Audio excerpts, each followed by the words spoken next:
worries. Alright. Chloe, what are you doing? I'm watching the stream because I also play this game. Okay. So you guys Watch games. gonna keep doing it y'all thing then. Alright. Well, this is the stream channel, so For sure, I'm actually, once I'm done with this dialogue, gonna turn it off and hop off. There we go. When you do this Boom. thing, should probably no attempt to fix my worries.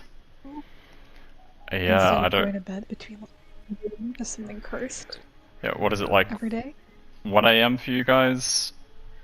120. Yeah. Yeah, 120. I should attempt to maintain a normal sleep schedule since I'm not on graveyard anymore. Good luck with that. Yeah, the readjustment's been odd.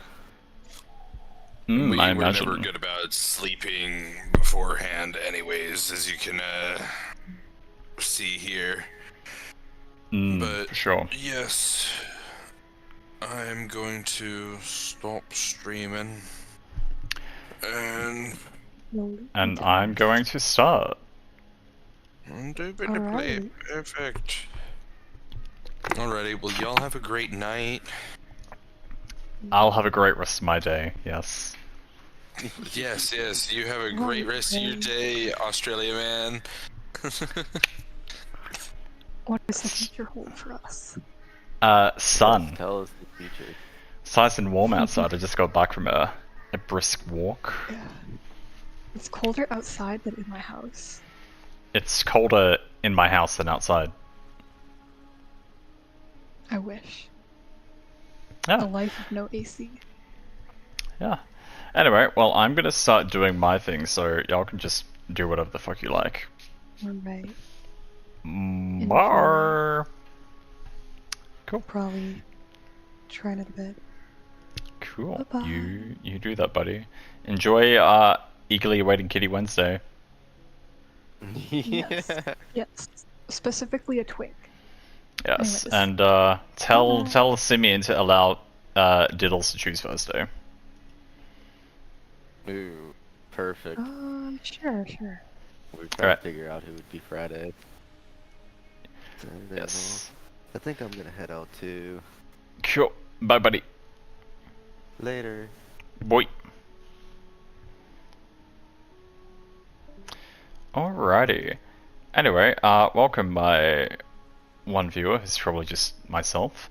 Yeah, so I've just been continuing with these central continent human cultures and wondering what kind of political systems we want to have for each of these nations. But I've also kind of been dabbling with what we might want to do for other races and cultures, like these wood elves and some stone dwarves and things like that.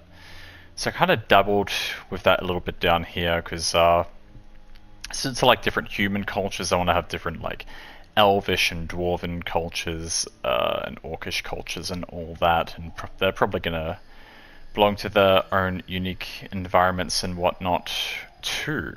But I think rather than designing them with the environment in mind, we're better off just like starting with them and saying, yes, so these are going to be like the mischievous ones and they just happen to live in this place, rather than just like making the entirety of their culture about the environment they're in. With that said, we do have a few of these human cultures we still gotta kind of figure out what we're doing with. So, these Persian assassins, for example, let's just delve right in without really thinking much. So, these guys are going to belong to a desert empire. They're going to specialize in poisons, cloak and dagger, stealth, subterfuge, espionage, things like that. Similar to what we've kind of discussed before, martial classes aren't necessarily going to have power systems in and of themselves. Weapons and armor are more so tools for individuals who have powers to achieve a purpose. So while I do want to do something with poisons at some stage, just with how like poison in general works, it's basically something that can be utilized or applied by pretty much anyone, regardless of any real context, if that makes sense. So I don't necessarily know if I want to have like an exclusive power system built around poison as a premise. So in that sense, I kind of need to start thinking a bit outside the box of what I would like these guys to be capable of doing and why. And I've mentioned briefly before that one of the power systems I might like utilizing may involve like some kind of celestial or demonkin or devilish influence. And I've been pondering as to whether or not that might be a suitable system to use here. The only grievance I have with that at this stage is I want the celestial / demon race to potentially be like their own race as well, because basically one of the goals with this worldview is to basically allow anyone to kind of like play as what they want. And I think demons and angels in particular are some form of racial archetype that isn't really prevalent in other TTRPG systems. I could really get a whole lot more use out of being played on here. Now, with that said, bear with me a moment as I am just going to check one or two things quickly here.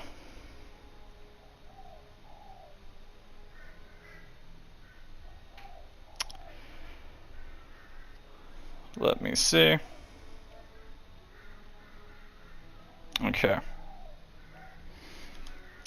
Yeah, so, being the desert environment that it is, it's going to be like very harsh in terms of like life and whatnot. So thinking like giant ass sandworms too. So June might be a pretty big reference point for a lot of the culture of how this empire in the desert will work essentially. But for now, I'm not really sure what else we want to do there outside of that. So I think we might have to revisit this area a little later on. Maybe when we flesh out some of these other systems so we have a better idea of what we're missing, as well as like how we can better implement something unique for these guys to utilize. Outside of that, we also have these Babylonian merchants here. So, Babylon is going to be more sort of like a city-state.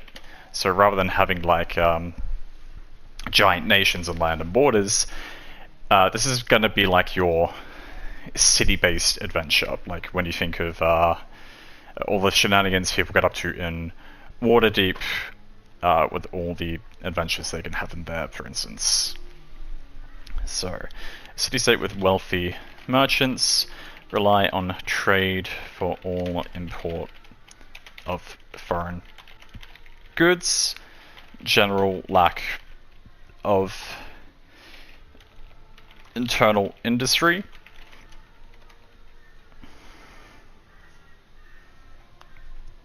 But yeah, these guys are going to be like the rich as hell ones. So, power systems for these guys could potentially involve something to do with money.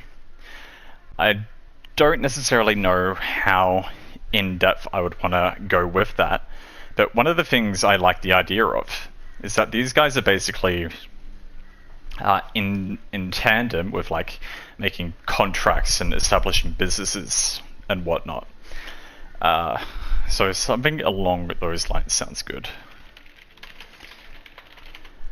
And just going back to the earlier example of demons and devils and whatnot, I established that angels and demons are going to be like chaos and order, whereas like there's a single like presence of good that's revered as a deity, and that there are also going to be like the devils, like the 7 devil princes presiding over the 9 circles of hell or whatever it is. I like the idea. So since with the force of good, for instance, being like this omnipresent being, that's not really something you can play as in this worldview. Like, just playing as something purely as good or pure evil just takes away a lot of the grey that playing as chaos or order might represent. So I think the devils themselves won't necessarily be like a race of creatures that can be played as, similar to what the demons are going to be. So I'm thinking that these merchants have built up their power in this otherwise inhospitable land that they are in, thanks to contracts made with the devil of greed. So I do like the idea of tying in with the sins as well for some of these systems, and these guys contracting with the devil. I like the idea of there not being like the one force of evil to match the one force of good. I think having different representations of evil that can be represented by maybe people that have made contracts with these evils to basically generate money or wealth and whatnot to do their bidding with is pretty interesting. So contracts made with the devil of greed. Humans can gather X amount of money, and in exchange, the devil of greed lends X power or does X act on their behalf in exchange. So rather than just like hiring an assassin or a mercenary or whatever to do their means, this is a form of supernatural entity that can be leveraged with via the power of gold. Now, as to what powers they would preside over in particular, would probably have to do a bit of a research to come up with some ideas of that. So, let's see, who is the devil of greed? So the devil of greed is generally based on mammon.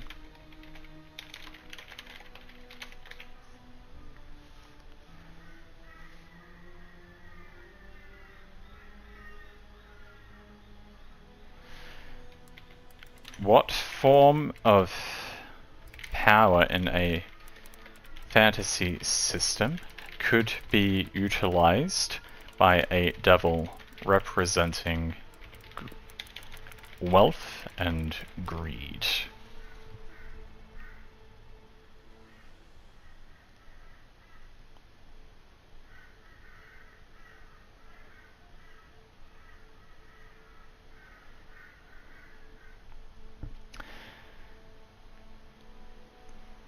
And this might tie a bit in with the underworld aspect too. So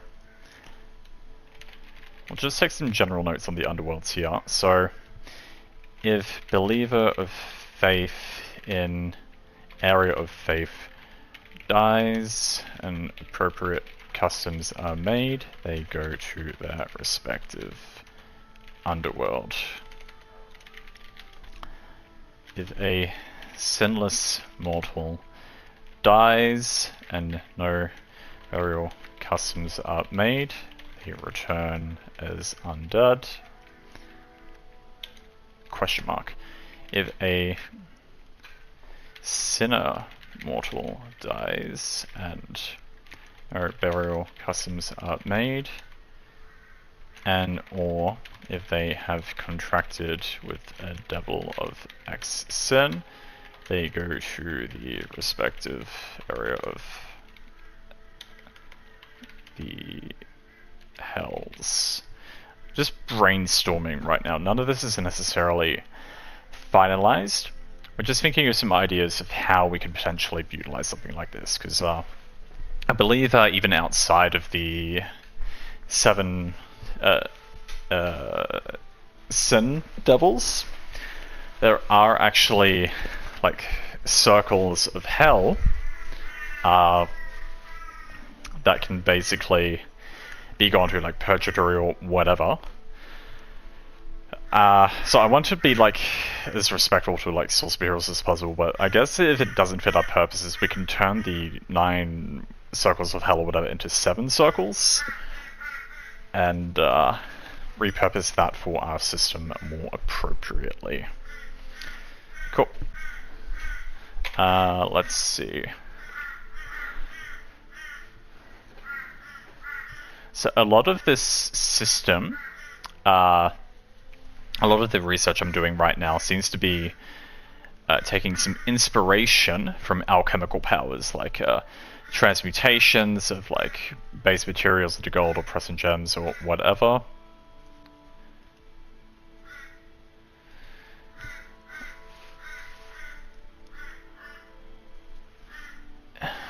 One of the power systems I really liked the idea of would be is basically something that manipulates or influences emotions, either generating power from emotions or influencing the emotions of other people.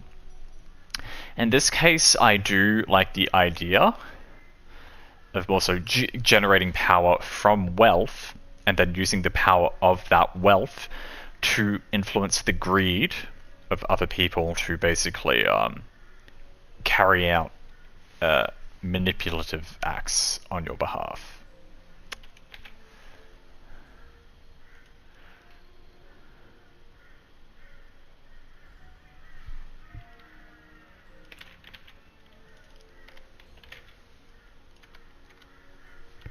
Cool. Let's see.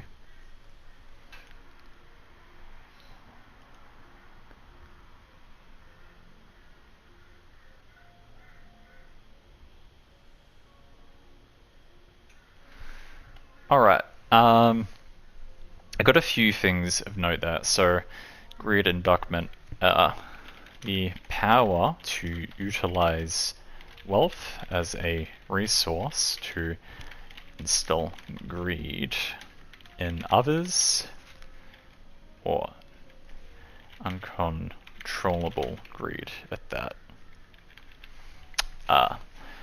Once greed has been incited,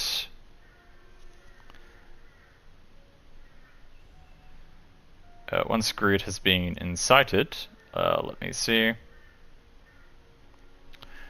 The target individuals carry out the act of influence until the singular goal is accomplished. Cool. Outside of that, let's say the devils themselves would be the ones to like make whispers and promises of contracts. Wait, what if it's like a literal pyramid scheme concept? So devil on top makes contracts with contractees. Contractees have power to make contracts on devil's behalf. So I'm thinking something like, so the devil makes a pact with a wealthy merchant. The wealthy merchant does what it does, and they likewise have the ability to contract others, like some kind of merchant company or something. And I need to think of something they could do with money or greed without limiting it to just money or greed. This might have to be another thing we kind of revisit a bit later, or brainstorm with a few more people for, because it's a little difficult really coming up with something appropriate given the context that we have right now.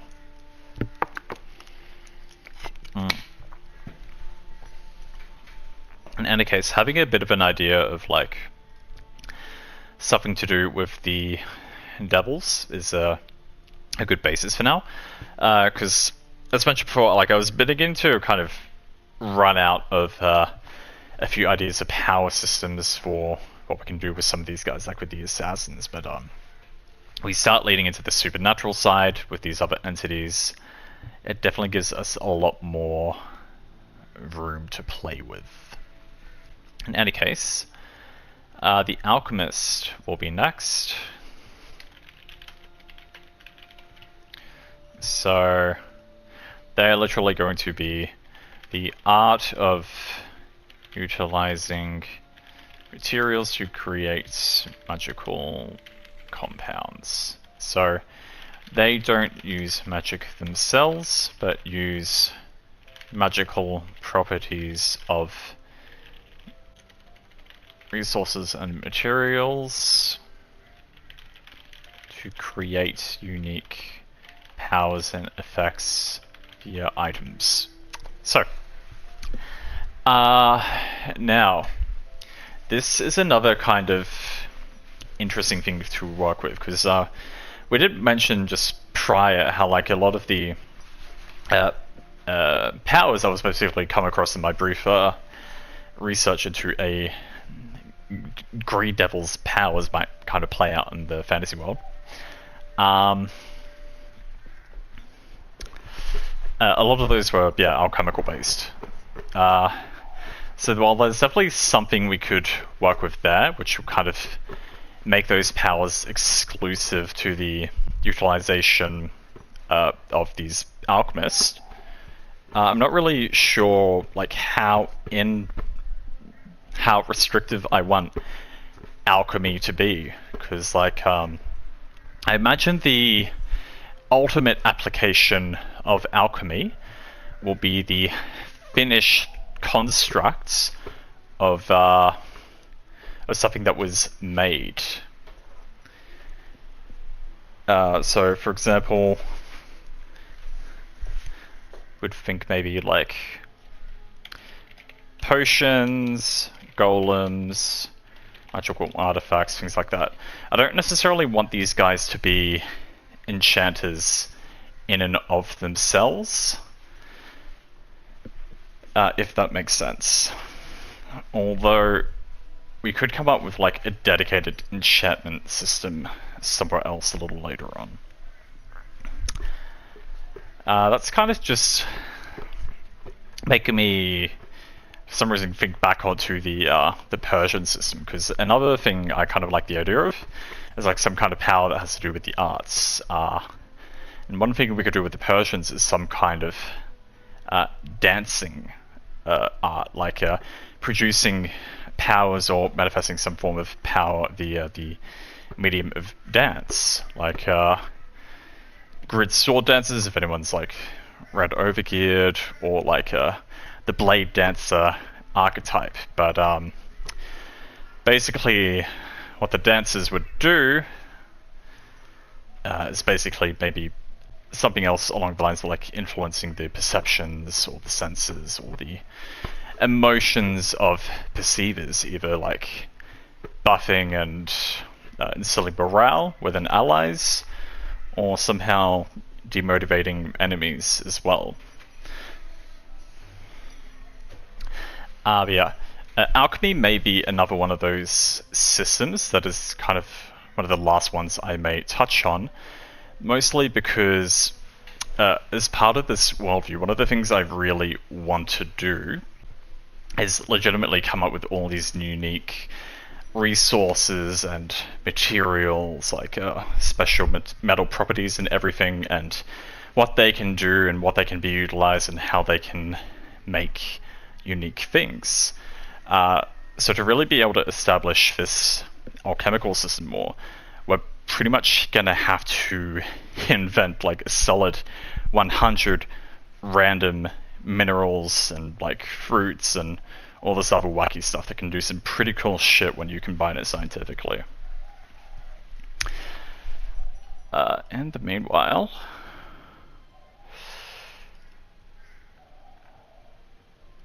let me see.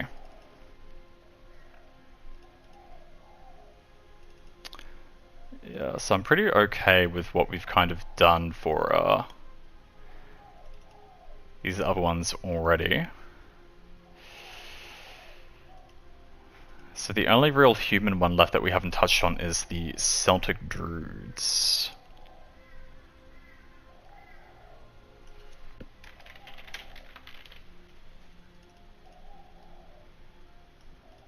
Okay. So, what I'm thinking... This will probably be the next kind of easy one to get into. Since I do have like some ideas in mind of potential power systems and cultural aspects for these guys. So these guys are going to be Celtic culture, maybe some influence by a Celtic pantheon, communion with nature slash elements slash flora and fauna. So they're going to have a pretty diverse range of powers accessible to them. So let's do a little bit of research here. So druids themselves, again, known for like speaking with plants and animals and like transforming into animals as well. One of the interesting things that I've kind of always thought is that even though druids can like transform into animals, you never really see them transforming into plants.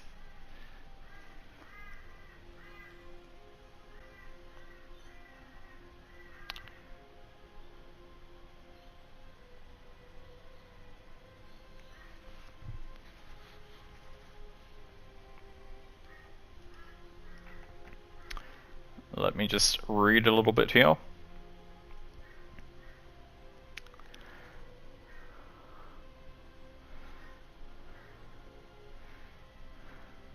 So druids performed religious rituals, etc. They were pretty much Celtic priests. They were often conducted in sacred groves involving oak trees which held special significance. There were also like judges and law keepers and passed down oral tradition. I never actually realized like how impactful druids were in real society.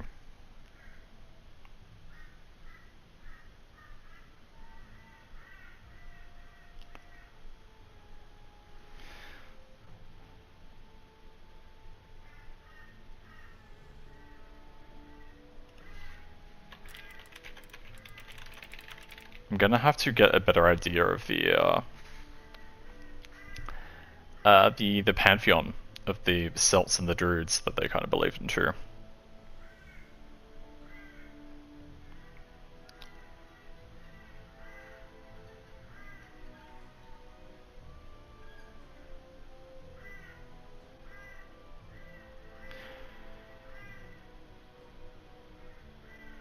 Okay, okay.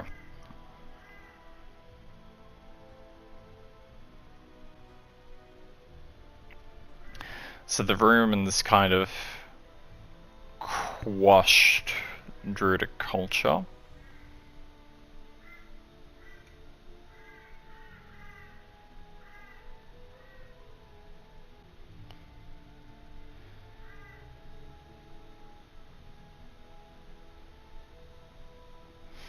Okay, cool.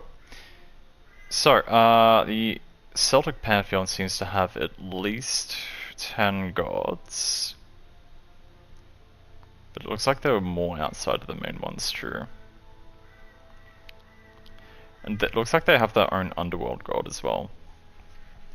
So, they have Dagda, the good god. This is my first time really hearing of a lot of these gods, so don't mind this.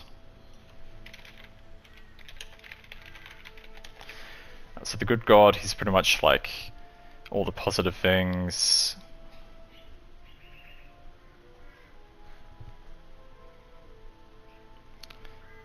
Bridget.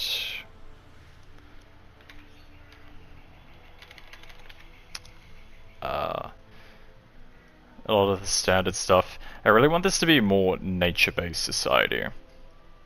So I'm gonna omit some of these.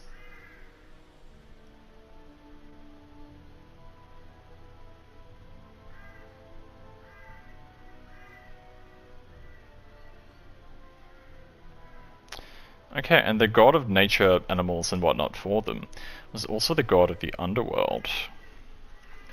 So I'm kind of imagining here that their society has the underworld god of nature and animals.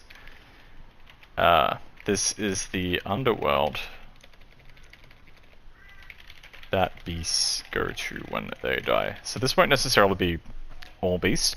As we kind of move throughout the worlds and kind of work on these underworld cultures within each of these nations, there's going to be like the different people who go to the different underworlds based on their faith and region where they fall, whatever. But I know some underworlds like Samsara might also have like different realms for like animals and whatnot inside them too. Now, let's see what else.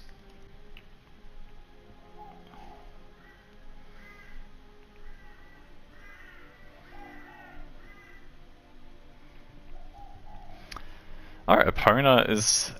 the name of Epona is from a Celtic god. I didn't know that.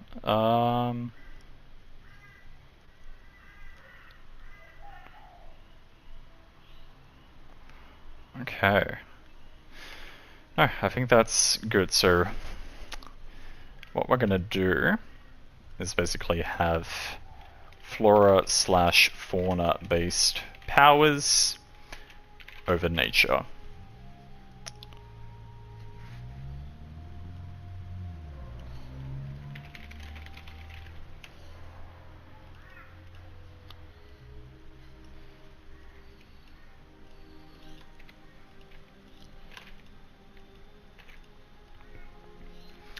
So I'm thinking we'll have the big two, literally just being flora and fauna.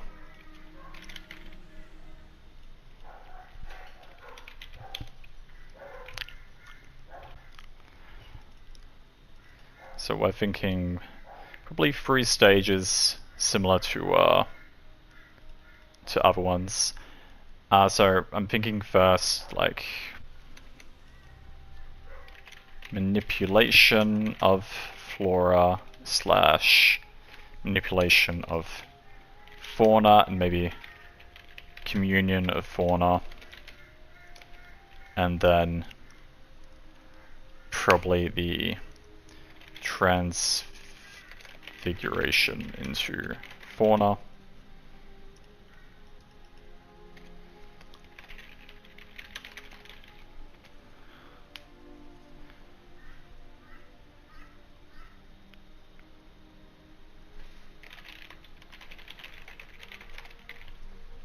I don't necessarily know if transfiguration into flora in particular might be something that someone with those powers would even want to do, which is probably why it's never really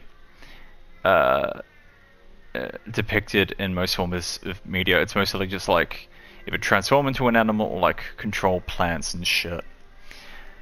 I mean, a good like third stage thing for this could just be the creation of flora, but I want to try to avoid that as much as I can. Creation, that is. So maybe rather than like separating these power systems, we can do a singular power system for them. So manipulation of flora and fauna. So like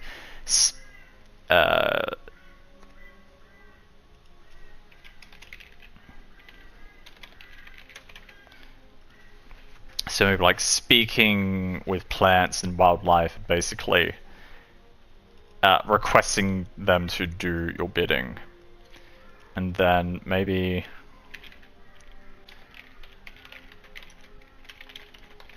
the next tier can be the actual manipulation of them. I don't know if manipulation would be the right word, because I think the thing is like you would want them to. This is a very like friendly thing. So you're not bending these properties to your will. You're basically requesting their aid, and they are helping you.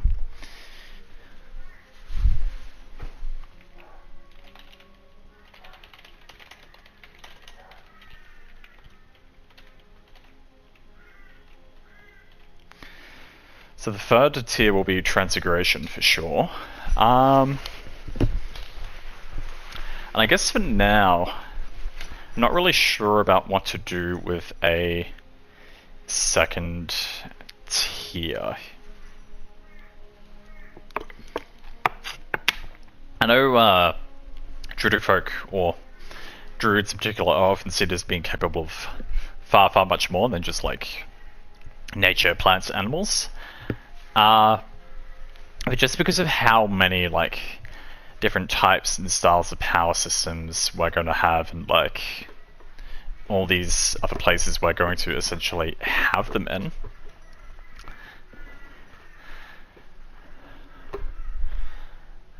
Yeah, no, I think that's good for now. I'm sure we'll come up with something appropriate for the second stage eventually.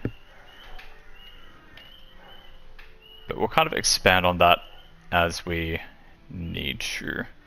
I guess the one like combat relevant thing could be like the acceleration growth, or like the transfiguration of other animals, like transforming them into something else. But again, that kind of goes against the kind of properties and teachings that I feel druids are really all about, because if they're the friends of these animals, they're not going to want to transform them into other shit. In the meantime, do I want them to believe in some form of god? I think I do. We'll treat them as like a one god culture in this case.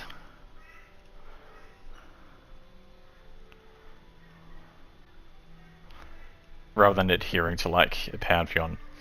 What else I can do is look at the Celtic myths.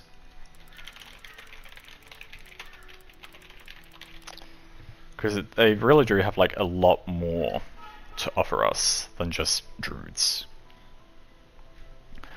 So there is of course Suchelain, or how you pronounce that. Gained his more famous name after killing the guard dog of Gulain, and offering to take its place. Became a great warrior of superhuman abilities, including the warp spasm, which transformed it into an unstoppable force in battle. His most famous exploit is defending Ulster single-handedly against the forces of Connacht in an epic. Okay.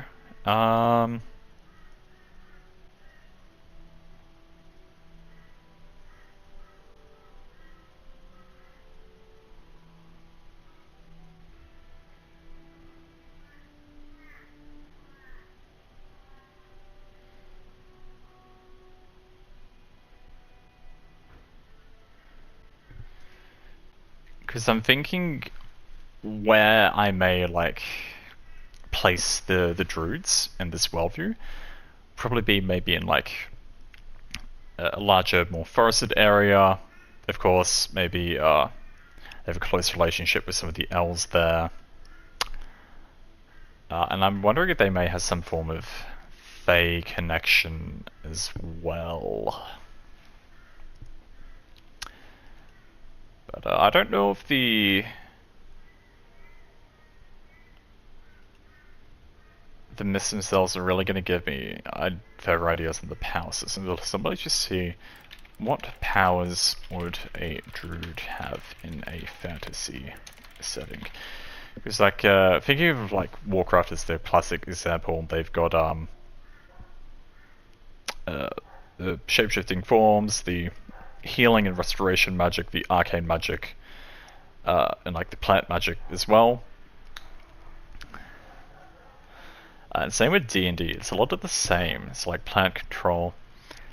I guess elemental control is a big thing, but I want elementalism to be its own thing.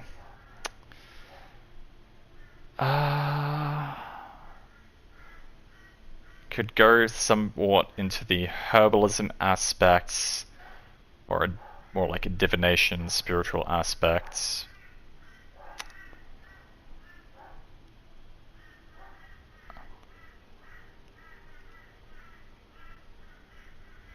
I guess something more environmental might be nice.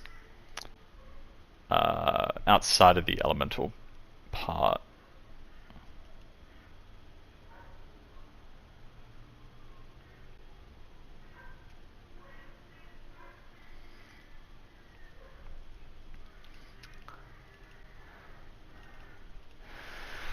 Let's see, environmental attunement, and we'll just kind of leave it there for now.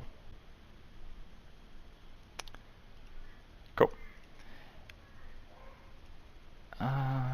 Potentially sharing an ecosystem with Fae and Elves.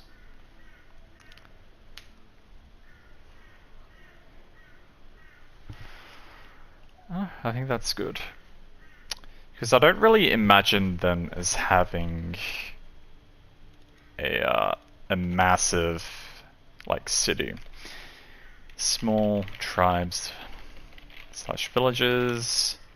I don't think they would be nomadic. Live in the forests.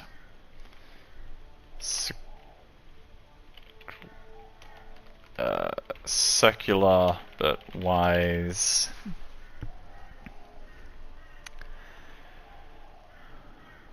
Yeah, I think they'd prefer to just like stay in the forest and go to other environments. I don't really know if like environmental attunement will be the right thing for them there.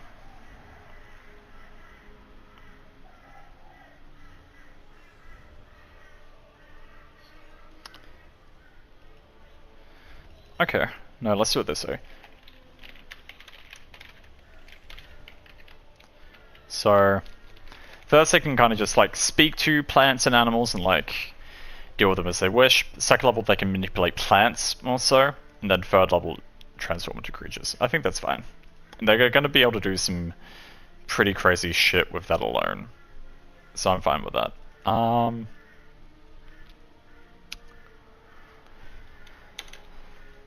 But yeah, I imagine a very small tribe of rather peaceful people who kind of just live day-to-day lives without really doing a whole lot else.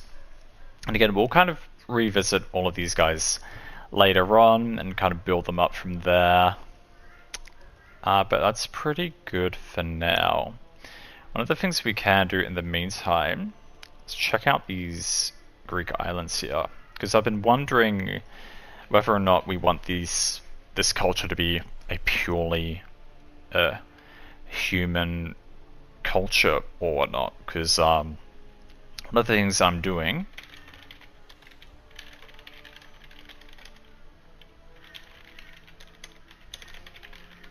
is having like some animalistic races like merfolk and like bird people or whatever, and like sky islands and sea islands would be like the best place for their cultures to live. At the same time, I kind of like having a few of those kinds of areas outside of the Avia and Jura for like other cultures in general too.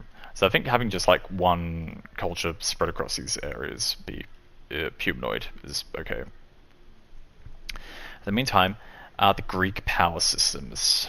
I feel like we can still work with this a lot more. So, let's see.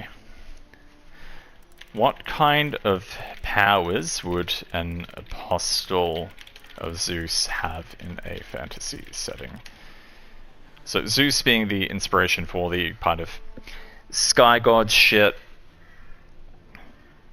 can give us a pretty good indicator of what kind of powers we might have. So there's the classic like lightning and storm manipulation, flight, air. A lot of that stuff is kind of very elementally as well. I'm not really sure like how much separation I want there to be between some of these systems.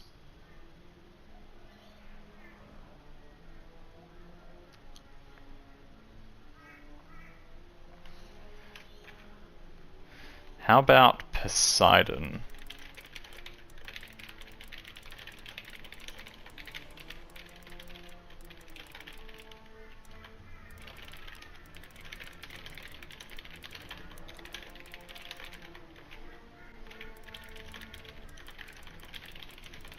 There is the classic like water manipulation and like tidal manipulation. But there's also like communing with sea folk and whatnot. But again, there's a lot of overlap there with other stuff like I'd kind of like to have elsewhere. Because the thing with having a pantheon of gods along with like all these other power systems is yes, like having these different gods is cool because like each of these gods like represent their own thing and they each have their own domain or their own power or whatnot, but since we're basically creating an entire world which are going to have other things with these systems as well, the more we kind of build as we progress throughout the creation of this world, the more things we're going to use essentially, and the less shit we are going to have access to. So one of the things I'm thinking of is in terms of like elements or the elementals, is basically how big do we want to go in terms of like utilizing the elements. Like, would the water elemental also have like domain over ice and snow? Would an earth elemental have domain over like dust and rock, as well as like sand or whatever? So basically answering those questions is also going to kind of indicate to what extent gods may have as well, because we've already established we're going to have a nature god who's more so the domain of like plants and animals, which is fine. But the thing with that is that means we're probably not going to have a nature elemental in the pure sense of like plant elementals or whatever.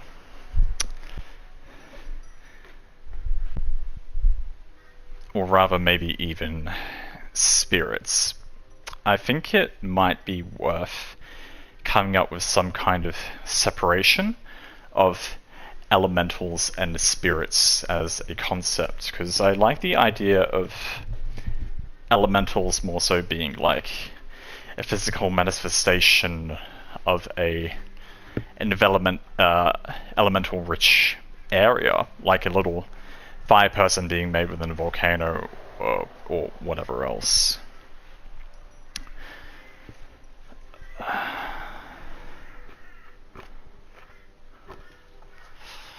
Because like plants in nature themselves, being what they are,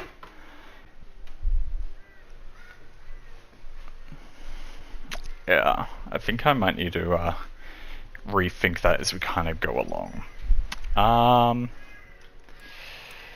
Maybe we kind of look at the elemental portion for now, and just get an idea of how much of what we want to do with that.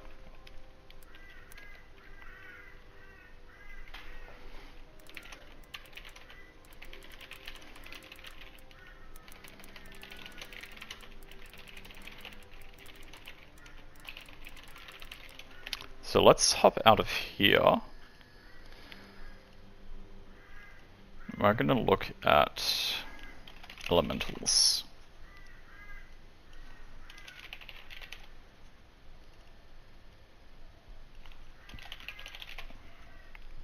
So, this is something I know I want for sure. So elementals are beings / spirits of nature. They are typically born from the world itself, generally in environments rich of a particular element. For example, an ice elemental would be found in a glacier. Elementals are a form of nature spirit which can be contracted to by an individual. In exchange for this contract, contractees gain the power of elementals and can utilize them as they deem fit. This often leads to the creation, manipulation, and destruction of their own element. So, in terms of like how powerful or how influential these elementals are going to be, there's probably going to be some kind of like spiritual ranking system for them or something. And the power of the contractor is more so going to stem from the power of the elemental. And I'd say elementals become more powerful by traversing... Oh, let me just start on that music. By traversing to different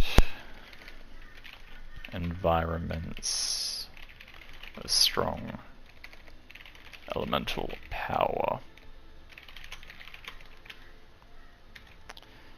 To that end, we'll probably say I like the idea of like a bit of a pilgrimage system. So elementals contract with contractors to have them assist them in traversing throughout the world, who take them to different environments attuned to their element to become more powerful, essentially. So if you find an ice elemental and a glacier, they might also want to go to like a snowy mountain peak or like a snowfield in the middle of a valley, or like some icy river waters, something like that.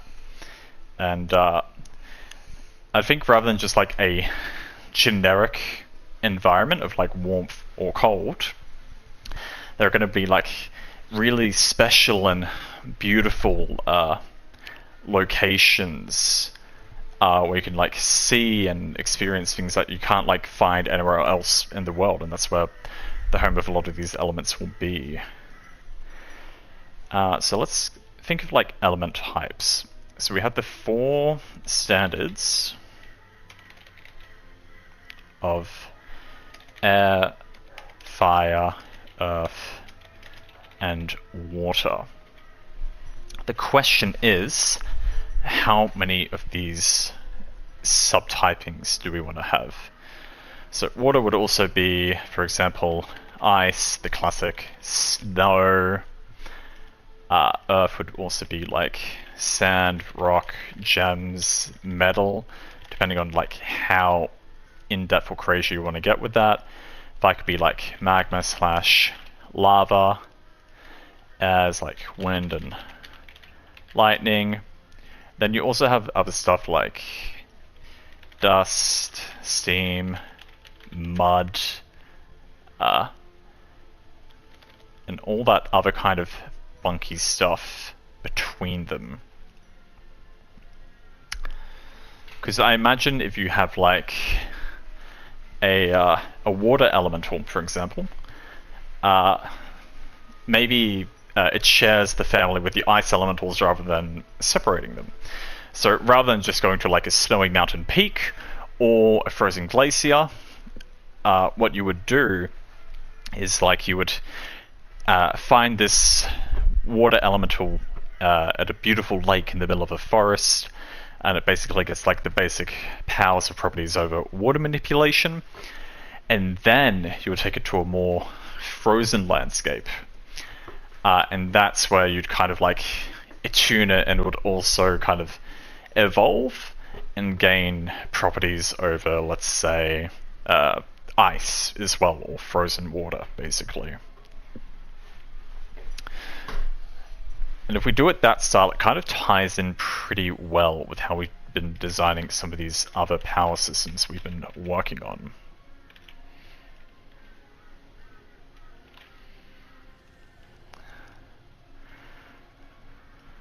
So let's bring up a few right here.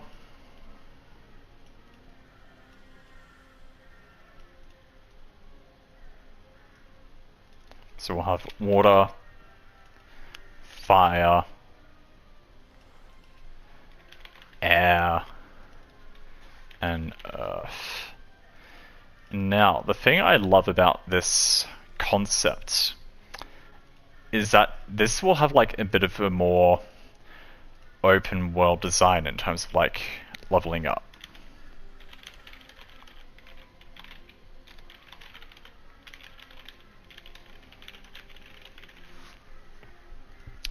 So, water elemental will control water, ice, and maybe snow. Fire elemental will control fire, lava / magma. Something else. Air will be like wind, maybe lightning. Something else. Earth will be like rock / stone. Dust / sand / dirt. Maybe metals and gems. There's a few interesting ways we can really do that. So, yeah, like soft, like earth, hard earth, and really hard earth, basically. But no, I really do love the pilgrimage idea. Like Pokemon and like Final Fantasy X, I always really loved, especially like traveling the world to all these different locations is kind of like a rite of passage of adulthood. Let's see. Let's see if we can think about the different properties of like fire and water and everything else, because we kind of want to see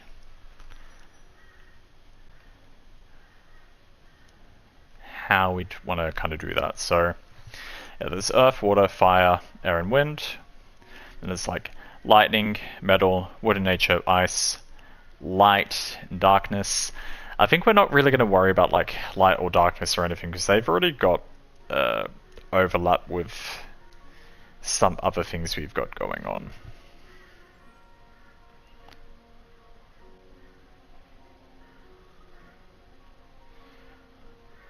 And one of the really fun things we can do is say,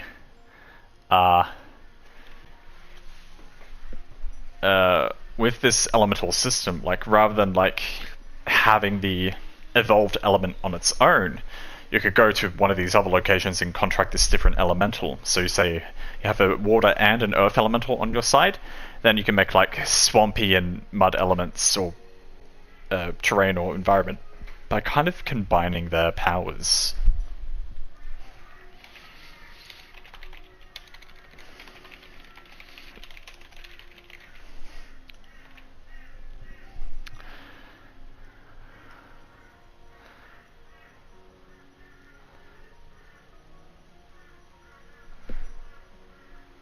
Alrighty, so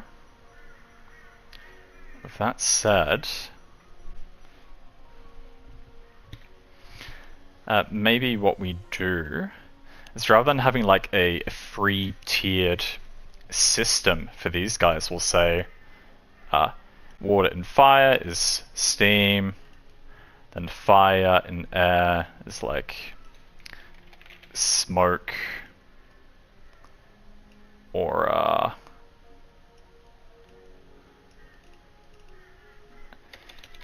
maybe more like lightning. Then air and earth is like dust / dirt / sand.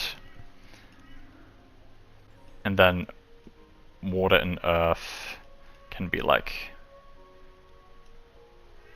swampy mud. And you can kind of like mix and match them in a way according to like people's imaginations, and they can basically do what they want with them. So maybe we see this as rather than having the level tier, elementals themselves just have like a singular form. Because the way I'm seeing it is it isn't necessarily just a spirit, it's some kind of companion that has form, similar to like a beast that might journey with you, and as you kind of journey and grow more powerful, it will as well. And I don't necessarily know if people would want them to change forms or combine or merge them or anything, if that makes sense. Because, yeah, I mean, people might get attached and think they're cute and not really want them to change or grow. So basically what you could do is have the 3 little baby elementals following you around, all technically like first level ones that kind of get powerful as they manipulate their powers. We will probably end up kind of expanding this out a bit more later as well. But I think for now, just knowing that we have our elemental bases covered, in the sense that we are going to keep it to the 4 classic elements with some potential for crossing their powers at some point later. I think that will be good for now, because again, while I have been doing the kind of 3 level structure per tier thing, that's just been a guideline so far. We don't necessarily have to completely limit ourselves to it, especially since when we kind of finalize some actual gameplay mechanics in terms of how playing in-game will work, that'll have a strong influence on revisiting a lot of these powers and kind of like tuning them a little bit in tandem. Particularly the more magic-based systems, just because of like how crazy those are probably going to get. In the meantime, I think I am happy with that there. So it's worth noting, while we do have like some other racial cultures like this, they aren't necessarily going to have power systems per culture, if that makes sense.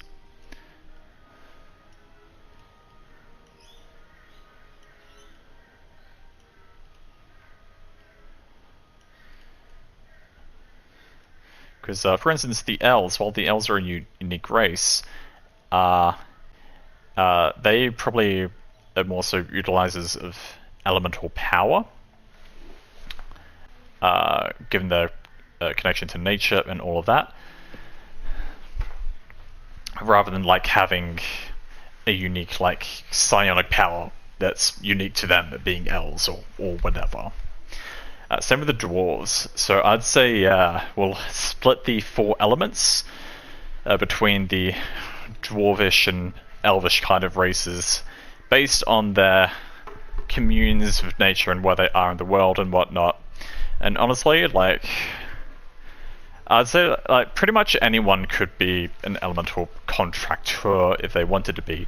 But I'm just thinking based on how the worldview itself is going to work as a larger whole, with elves and dwarves in particular living in like foresty, watery / kind of mountainous and volcanic environments, they're going to have a natural connection with these elves living in the same, with these elements living in the same environments as them. So it's probably wrong to think of elements as like a race or a culture. So we might leave that out here for now. And let's continue. So we know we're going to want elves at some stage, with a few different like types of elves here and there as well. Also going to want the classic dwarves.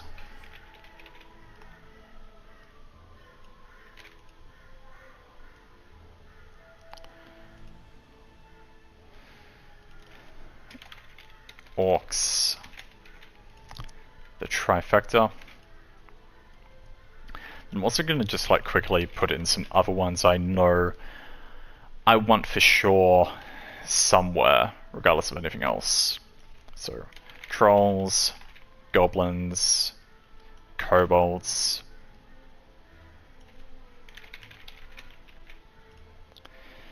So there are going to be like other monsters and other monstrous races outside of kind of what we're doing here. But these are more so like the intended, sentient, playable races that we're kind of working on, if that makes sense. And none of these names will necessarily be finalized either. A lot of this is just like pre-existing thought concepts for my own purposes.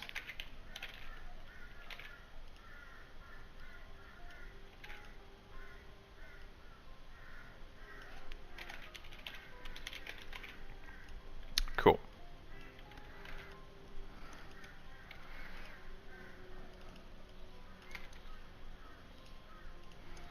So these guys, along with the Eldric, the Devils,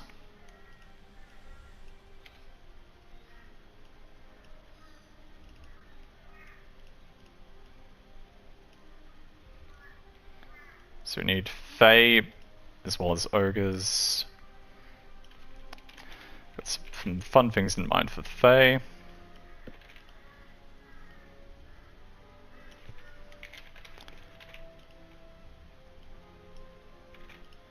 Then we also have some form of lizard folk, because I imagine lizard folk in particular kind of fall into like a classic fantasy race territory, which is kind of separate from the standard like land-based kind of animal slash mammal type, as well as like the avian flying type and the underwater kind of aquatic type. And I imagine they kind of like conform to a few environments that the others don't as well. Like more volcanic areas, for instance.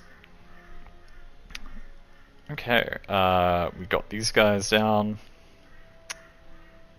Let's see. I got a pretty good idea in mind of that stuff. So dragons, giants slash titans, drakes, eldritch, and devils. Gonna be a lot of the stuff that aren't necessarily gonna be the playable races, more so.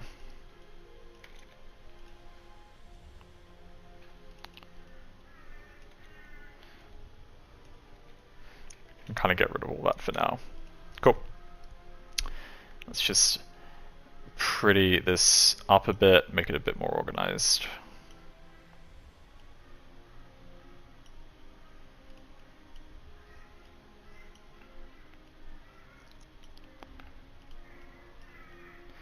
Alright, I think that's most of the races we're going to have in this worldview for now. We might add or tweak some at some stage, and like even within these races they're probably going to have like sub-races and subcultures within their own categories too. These are the primary ones we're going to have for now. So undead, we already know we're going to have like flesh-based, skeletal-based, as well as spiritual-based. Then the elves and the dwarves, we're gonna kind of want a few tribes each. So I know with orcs, I want red-skinned orcs, green-skinned orcs, and grey-skinned orcs.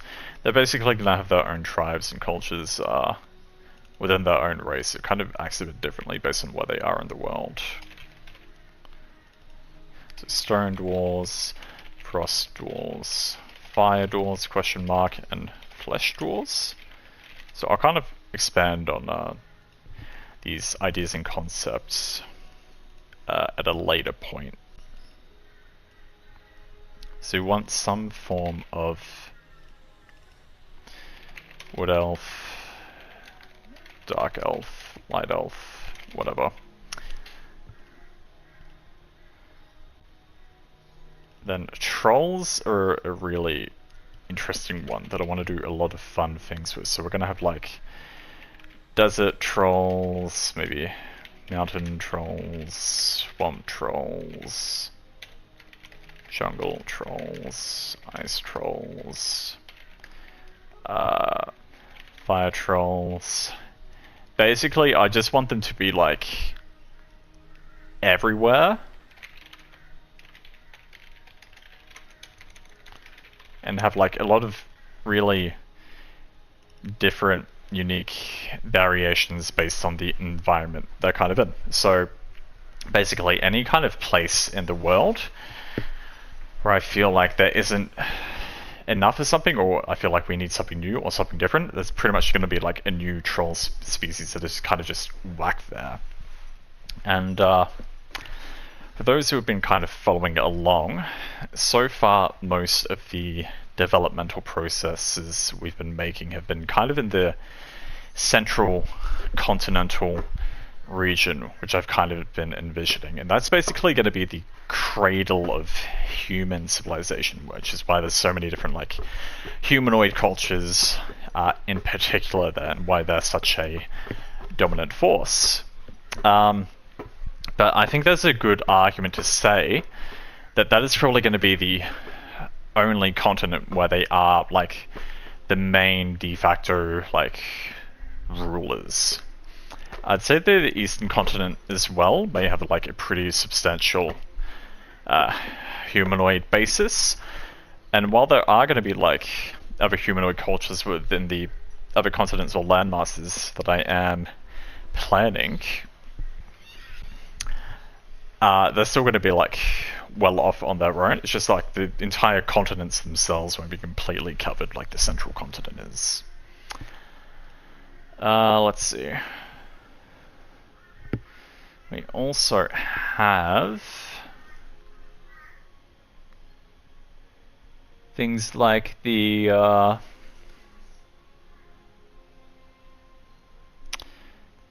let me see. The goblins, the kobolds, whatever else.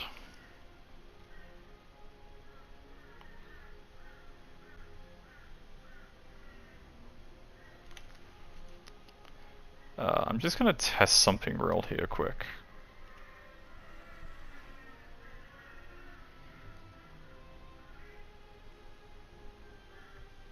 There we go. Cool. No, I didn't realize I had that source operable. So, glad I got that sorted. Cool. Let me see. In the meantime, yeah, so the Demonkin especially is something I'm really wanting to work on, and it might be better working on them a bit sooner than later, because basically I really love the idea of using Solomon's 72 demons from the Lesser Key of Solomon as inspiration for this kind of place. The thing with that is that would essentially mean we're going to have like 72 areas ruled over by like 72 great demons who have 72 armies of demons under them, presumably with their own kind of power or something as well. So I should probably like determine how I want to do that at some point, considering how big that's going to be, because it's pretty much going to be the equivalent on its own to like all the other realms I'm kind of working on. So the logical thing to do would probably be to like condense it down somehow. As to the hows and whys of that, I haven't really decided as of yet. But